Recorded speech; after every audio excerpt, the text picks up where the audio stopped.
about 30 seconds into celebrating how black women had saved the Alabama Senate seat from Roy Moore, I asked myself, why would white women still vote for Roy Moore?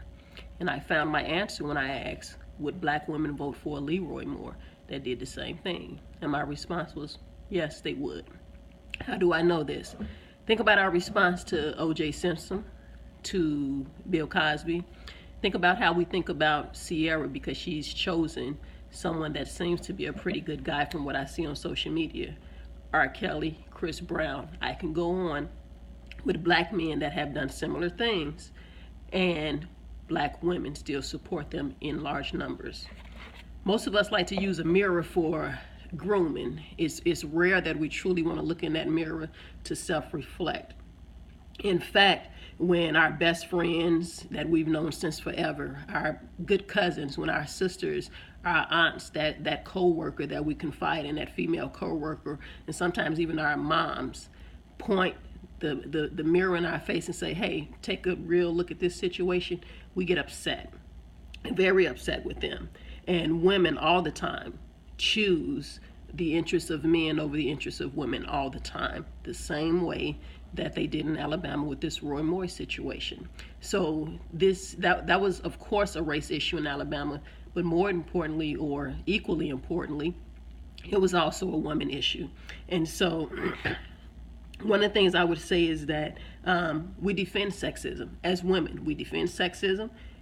We defend their disrespect. We defend their lack of contribution to the family, their mental, physical, and even verbal abuse. Children, I see this all the time, saw it all the time, especially as a principal. When I talk to students that are at college, a lot of them, too many of them don't want to go home. And children are leaving their home all the time because the mom is chasing the attention of her new man over the interest of her children. And so they leave. And real men will never put you in a situation where you have to choose between your family, where you have to choose between your children or your good friends. How do they do this? They always respect you, especially in front of others. They contribute to the family. They respect themselves. They're good men, so never those that love you have to be a voice against them. When that happens, that's a problem.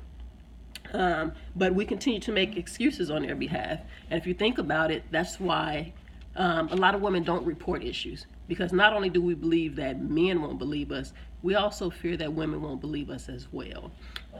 This was really kind of huge, so I had to write it down. So yes, I'm looking at some thoughts that I had here after this here election. And what I would say is that this is, just like for black folks, it's a self-hatred issue. When we vote against our own self-interest. Same thing with women. We have a self-hatred issue as well. As black people, we seek the approval of white folks. And as women, we seek the approval of men, even at the detriment of other women. A while ago, I started calling this stupid woman syndrome, SWS. And I really don't use that term anymore because in growing, I try to limit how offensive I am. And calling someone stupid is offensive. However, if you have stupid woman syndrome, try your best to escape that sunken place. If you find that you're always having to defend your man, that you're at constant odds with people that you never used to get into it with before he came along, it could very well be that he's the problem that they're trying to tell you that he is, and you're ignoring all of the signs. If you are someone that sees your friend or see someone else that's struggling with stupid woman syndrome, SWS, at your own risk, you can try to intervene, but realize that you may be risking a relationship because unfortunately too often women choose their men over any other woman relationship.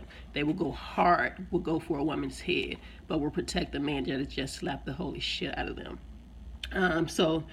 And the more digmatized that she is, the less likely she's going to listen. In fact, if you convince her today and make her see clearly today, he can come back that very next day and tell her everything that you said was wrong, and she'll believe him. Don't try to go back and convert her again, because those shades that he put over her eyes are much stronger than any mental prescription that you can give her. So why, again, did people vote for Roy Moore? Women, Same reason that black women will vote for Leroy Moore. And the last thing I would say is that the only thing that will be able to save, it seems like, a woman that's in a situation like this, in most cases, is another man. And as Dr. Maulana Karinga would say, rescue me if I'm wrong. So with that, how about some real estate investing? Check out my other stuff on here. You want to learn how to do it, reach out to me. Even getting this part right is about building mental wealth, because some of us women out here, we'll make all this money, then we'll let a man come along and take it all. We'll give to a man before we would give to our children. So that's my piece on why white women voted for Roy Moore. Happy Facebooking.